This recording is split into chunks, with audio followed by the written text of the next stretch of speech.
orar, humilhar, buscar a face do Senhor. A humilhação é algo que muitos de nós cristãos brincamos com ela, né? E nesses últimos dias a gente tem visto isso aí.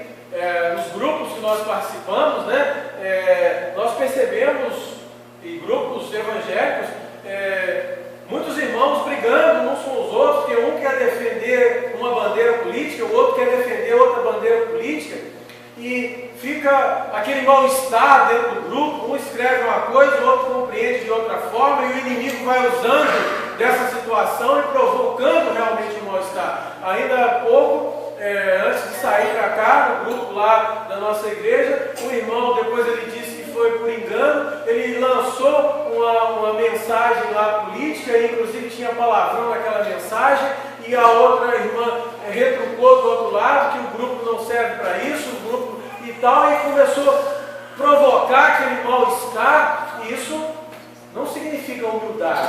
O cristão, num momento como esse, ele precisa ter humildade, não defender aquilo que ele pensa de forma áspera. Se você escolheu o seu candidato, se você escolheu aquele que é de sua preferência, de sua escolha, não há necessidade de convencer outros mais. Ou se deseja falar dele com alguém, mas fale com moderação, com educação. Fale respeitando o direito do outro, né? Humildade é o contrário de arrogância. E nós estamos vendo nesses últimos dias, dentro do contexto cristão, dentro do contexto familiar, inclusive brigas familiares.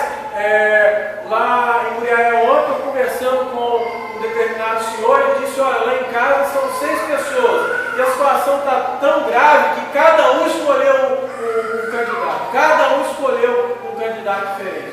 Então, dentro da mesma família, nós estamos vivendo um tempo que ainda não tínhamos vivido antes, né?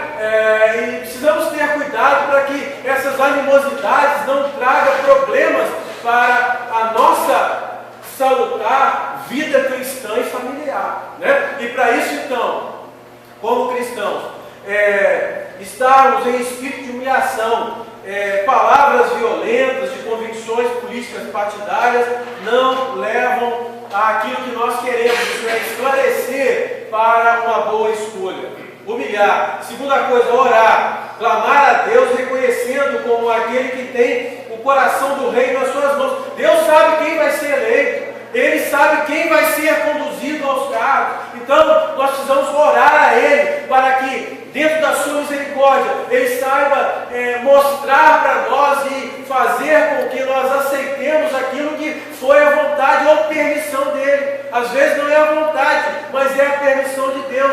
E se essa permissão de Deus é que um cristão assuma cargos importantes, Deus vai estar com ele e conosco também para nos conduzir na trajetória em que aquele cristão estiver nos governando. Mas se Deus permitir, e aí já não é a vontade dele, mas por permissão, alguém ocupar cargo e for um ímpio, for um incrédulo, Deus vai estar nos protegendo do mesmo jeito. Ele é o nosso Deus, Ele é fiel, sempre foi fiel. Passaremos por dificuldades? Sim, passaremos, mas Deus nos conduz. Ele conduziu o seu povo ao longo da história até aqui, e ao longo da igreja é Ele que tem conduzido por diversas perseguições que a igreja enfrentou desde o Pentecostes, e Deus tem conduzido a sua igreja com mãos fortes, não é mesmo?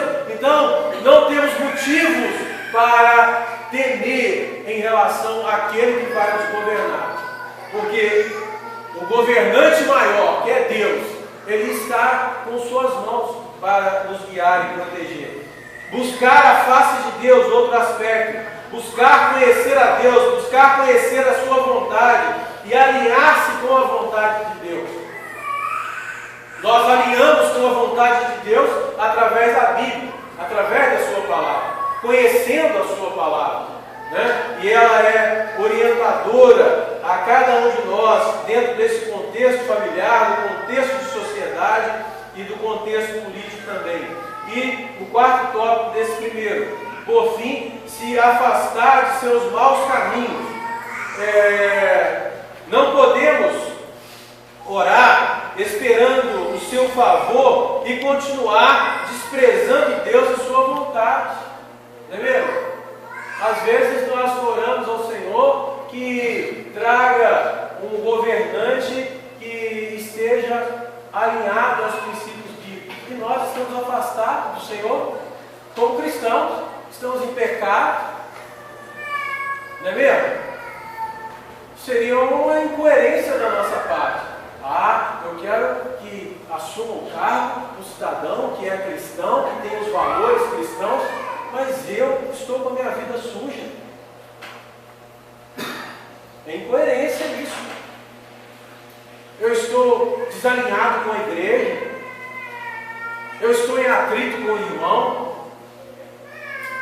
Eu não suporto fulano, beltrano, ciclano, dentro da igreja, dentro da minha família, perante a sociedade.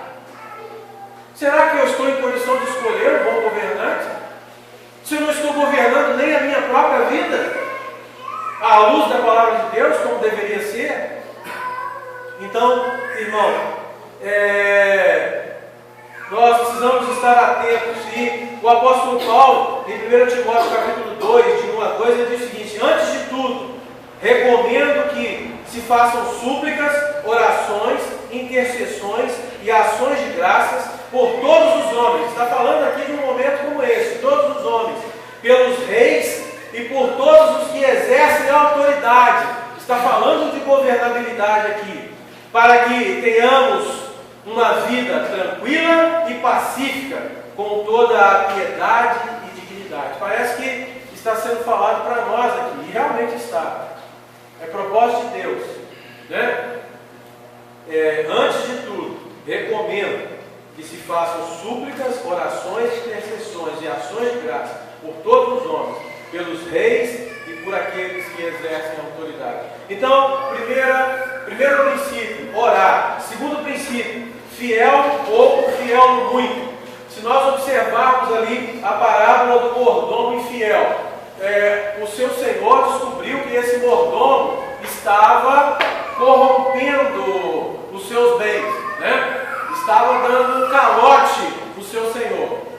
Aí ele pensou assim: o meu senhor descobriu, isso vai ser complicado para mim, eu preciso angariar alguma forma de viver depois que ele mandar embora. Então ele começou a procurar os credores do seu senhor. Aí um credor devia 100 dinheiro ao seu senhor. Ele falou assim: olha, toma esse título aqui, me dá 50 aí e fica tudo resolvido. Infidelidade. E aí a gente fica pensando, né, como as notícias têm sido assustadoras em relação a essa questão de infidelidade, de propinas, né, naqueles que governam o nosso país. Como escolher, então, diante desse quadro? Muitos sugerem isso que eu vou falar agora. Está difícil de escolher. Eu acho que eu vou escolher fulano.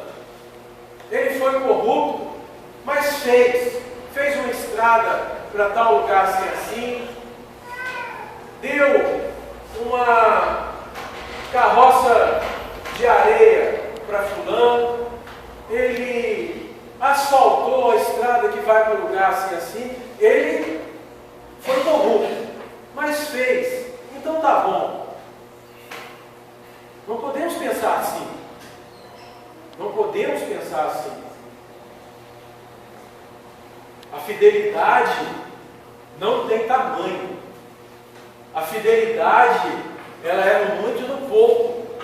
A fidelidade é um princípio fundamental da palavra de Deus.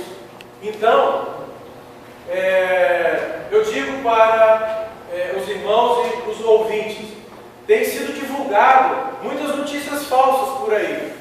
E eu aconselharia, se você quer saber sobre o candidato de uma forma mais segura, entre no site do Tribunal Superior Eleitoral, TSE, Tribunal Superior Eleitoral. É seguro. E ele vai te informar a vida pregressa de todos os candidatos que são inscritos. Mais especificamente em Minas Gerais, entre no site do Tribunal Regional Eleitoral, TRE-MG, Tribunal Regional Eleitoral de Minas Gerais. Se você buscar no Google, vai aparecer muito fácil, essa pesquisa é muito fácil, com o nome do candidato ou o número do candidato. Você vai ter acesso à vida pregressa dele. E aí então, você vai ver aqueles que estão sendo processados, que não estão sendo processados, por que estão sendo processados, se já foram condenados, se não foram condenados. É uma informação importante que todos nós podemos usar, devemos usar. Se você é mais idoso, não tem acesso ao computador, peça seu filho, seu neto, e ele vai te explicar. Gaste um tempinho com isso, vai ser importante para que você faça uma escolha mais tranquila. Mas e se não tiver ninguém com ficha limpa? Tem alguns com ficha limpa, sim, né? Mas se não tiver ninguém, você leva em consideração os princípios básicos da palavra de Deus. O que esse candidato pensa sobre família? O que ele pensa sobre família? É a família segundo Deus, o casamento do homem com a mulher, para a procriação, para gerar prole, para formar nova família. Ele pensa assim? O que esse candidato pensa sobre droga? É o mal que tem assolado e entrado dentro das igrejas. Filhos de crentes, de missionários, de pastores envolvidos. Fui juiz criminal muito tempo no Piaé, mas continuo visitando o presídio lá, levando a palavra de Deus. E não são poucos aqueles jovens que nós conversamos pessoalmente com eles e passaram por bancos de escola dominical das igrejas. São muitos. E o motivo, droga. O que esse candidato pensa sobre droga? A liberação da droga? A liberação está compatível com os princípios básicos da palavra de Deus? Não está. O que esse candidato pensa sobre ideologia de gênero? O que é ideologia de gênero? É a criança nascer biologicamente com os órgãos masculinos e, quando tiver determinada idade de consciência, ela escolher a preferência em relação ao nome, mudar o nome inclusive, escolher o local onde deve frequentar em relação a locais públicos reservados àqueles do sexo feminino e do sexo masculino. Ideologia de gênero é algo extremamente diabólico, extremamente diabólico.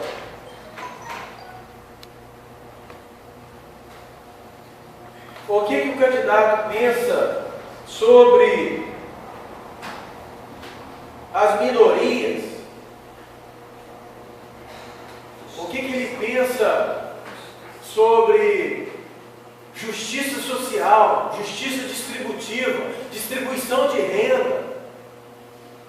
Então, são situações que, se fizer essa pesquisa no site desses tribunais, Tribunal Superior Eleitoral, que cuida mais da eleição federal, né? No caso, para presidente da República, e no Tribunal Regional Eleitoral, TRE-MG, de Minas Gerais, vai cuidar dos candidatos do estado de Minas Gerais. E aí tem a ficha e orientação de todos eles. Portanto, nesse segundo aspecto, observar essa questão: é fiel no pouco, é fiel no muito? O que ele pensa sobre esses assuntos polêmicos que nós estamos mencionando aqui? Terceiro aspecto, amar, o terceiro princípio, amar o que Deus ama e detestar o que Deus detesta. Lá em Gálatas capítulo 2, versículo 20, o apóstolo Paulo fala o seguinte: olha, fui crucificado com Cristo, assim já não sou eu quem vive, mas Cristo vive em mim. E a vida que agora vivo no corpo, vivo-a pela fé no Filho de Deus, que me amou e se entregou por mim. O que significa isso? Valores fundamentais. O cristão precisa ter valores fundamentais. Quais são esses valores fundamentais? Os valores do próprio Cristo. Olha que diz Paulo: não sou eu que vivo mais, mas Cristo vive em mim. Cristo vive em mim. E se Cristo vive em mim, eu preciso refletir para a sociedade, para a igreja, para os governantes, os princípios estabelecidos pela palavra de Deus. Os princípios estabelecidos pela palavra de Deus. Tiago, no capítulo 4, versículo 4, ele diz o seguinte sobre esse tema: infiéis, não compreendeis que a amizade do mundo é inimiga de Deus? Aquele, pois, que quiser ser amigo do mundo, constitui-se inimigo de Deus. É aquele caso de denominar cristão, não é mesmo? E viver com o pé no mundo, vivendo os valores promíscuos do mundo, se é que podemos chamar isso de valor, né? E também querendo influenciar no corpo cristão de uma igreja local, de uma sociedade organizada, como sendo pessoas que influenciam para o bem, quando na verdade não tem vida compatível com a vida de cristão. Com isso eu estou querendo dizer o seguinte: tem muitos candidatos aí que estão dizendo ser cristãos, mas nós precisamos, para conhecer se realmente são, se eles levantam esses valores aí. Tem candidatos falando de família, mas que já estão no 3º, 4º, 5º casamento, e falando de família. Não é mesmo? Então precisamos estar atentos quanto a isso. Tem candidatos desaprovando essas questões relacionadas à ideologia de gênero, mas na realidade, quando na prática estão coligados a partidos que adotam esses princípios. Tem candidatos falando em liberdade, mas o seu partido está coligado com partidos extremistas, partidos autoritários. Isso não está compatível com a palavra de Deus. Precisamos estar atentos quanto a essas questões. Amar o que Deus ama, detestar o que Deus detesta. 4º tópico: questão de caráter e competência. Não existe um ou outro maior. Não existe hierarquia entre caráter e competência.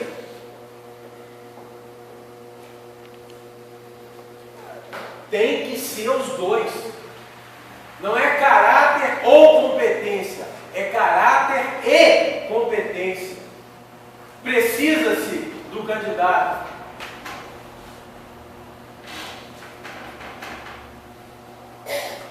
Nós falamos sobre José. Olha que exemplo fantástico. A Bíblia diz que tudo que José colocava a mão prosperava. O que é isso? Competência. Tudo que José colocava a mão prosperava. Competência.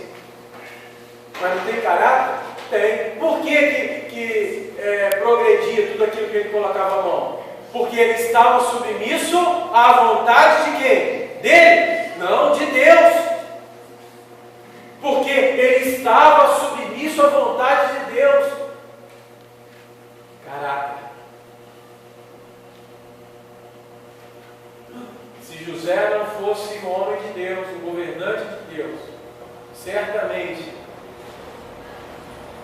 contando somente com sua competência, poderia fazer muitos feitos, mas não ficariam marcados como ficou ao longo da história e servindo de exemplo para nós hoje aqui. Então, irmãos, precisamos observar isso. 1 Timóteo capítulo 3, versículos de 1 a 9, quando fala da escolha dos líderes das igrejas, eu não vou ler aqui, mas os irmãos conhecem, traça ali diversos adjetivos para esses líderes. Mas o interessante é que esses adjetivos devem ser comuns a todos os homens: marido de uma só mulher, calmo, tranquilo, compassivo, honesto, cumpridor de suas obrigações. Não era só os presbíteros da igreja que precisavam dessas características. Deveria ser uma busca de todos os integrantes, governantes e governados. Então, veja só, não adianta nós procurarmos candidatos que sejam ficha limpa se nós não temos ficha limpa diante da sociedade, diante da nossa família e diante do próprio Deus. Precisamos olhar para nós mesmos nesse aspecto. Jetro aconselhou Moisés a escolher líderes do povo com características que, entre outras coisas, tinha capacidade quanto ao temor de Deus. Olha só, Êxodo capítulo 18, versículo 21. Escolha, Jetro falando para Moisés, olha só, escolha, eleição, isso que nós vamos fazer. Escolha dentre todo o povo homens capazes, tementes a Deus, dignos de confiança, inimigos do ganho desonesto. Olha que características importantes para um bom governante e para todos nós como integrantes dessa sociedade. Estabeleça-os como chefes de 1000, de 100, de 50, de 10. Isto é, para governar pessoas, para fazer política com as pessoas, porque política, como dissemos no início, é a arte de governar. A arte de governar. Então, irmãos, competência e caráter precisam estar juntos. Quinto e último tópico: evitar votar em alguém apenas porque se diz cristão. Nós já mencionamos sobre isso. Todos conhecemos pessoas muito dedicadas a Jesus, mas que não têm capacidade para gerir um negócio, ou sequer suas próprias finanças. Infelizmente, alguns candidatos parecem crer que, por professarem ser cristãos, automaticamente estão qualificados para um cargo de governo. Não estão. Às vezes o cidadão é um crente fiel a Deus, mas não tem a capacidade para ocupar cargo de governança. Então, precisamos ter consciência disso. Não é o simples fato de ser cristão que vai estar capacitado para governar. O indivíduo precisa de conhecimento, capacidade e perfil para desempenhar essas funções. Às vezes o cidadão não tem nada de cristão, mas é honesto, é direito, é correto, é ficha limpa, tem capacidade de governar, e governa bem, e governa bem.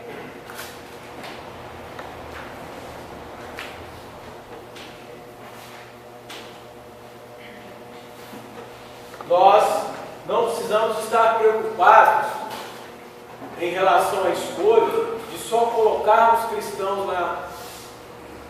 Por quê? Primeiro, por essa dificuldade que nós estamos tendo aqui. Segundo, porque, embora sendo cristão, numa hipótese, para governar, ele vai ter que governar o quê? Crentes e incrédulos. Ele não pode governar só crentes.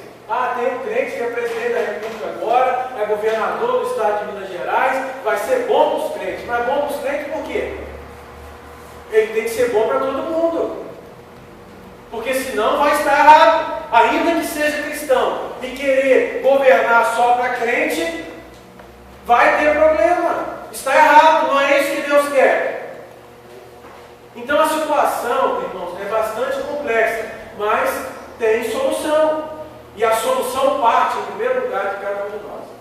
Se nós procurarmos olhar para as nossas vidas, policiar as nossas condutas, no sentido de que devemos orar, devemos buscar essa questão da fidelidade como segundo tópico, devemos observar se esse ou aquele candidato ama o que Deus ama e detesta o que Deus detesta, e aliar caráter e competência e evitar de votar em pessoas que se dizem cristãos pura e simplesmente.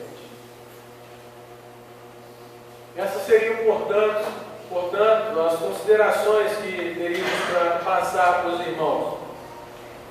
E o objetivo, como dissemos no início, não é que vocês saiam daqui, né, com candidatos pré-definidos, porque não vamos falar dessa forma, como dissemos.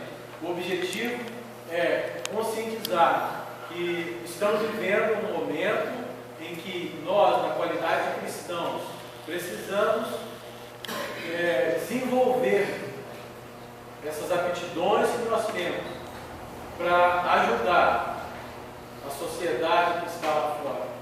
E nós temos muito potencial. Muito potencial. Primeiro porque nós temos a palavra de Deus, que nos orienta e nos instrui. Através dela, nós podemos fazer a diferença na sociedade que vivemos.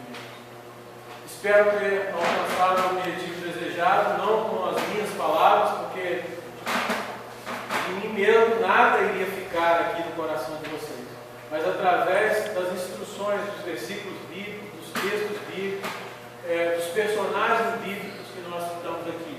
E ao lembrar deles, nós possamos estar mais seguros e conscientes daquilo que vamos fazer. E independente do resultado que teremos, né, no final do outubro, nós possamos ter sabedoria, mesmo para continuar com a nossa conduta de pacificadores, de pessoas que promovem o bem, que tragam segurança para a sociedade, que essa igreja local aqui, principalmente, seja um exemplo aqui nesse bairro, seja um lugar de abrigo para aqueles que precisam de Cristo como Senhor e Salvador, aqueles que precisam de uma ajuda social, né? Que essa igreja possa ser o suporte nesse bairro, porque se ela fizer isso, tanto no aspecto espiritual, através de seus membros, quanto no aspecto social, com certeza ela vai estar estruturando a governabilidade de quem está no poder aqui em Carangola, no estado de Minas Gerais e também no próprio país. Se todas as igrejas cristãs fizessem a sua parte, à luz da palavra de Deus, com certeza ajudaríamos muito os governantes da nossa parte. Que o Senhor nos abençoe. Em nome de Jesus. Amém.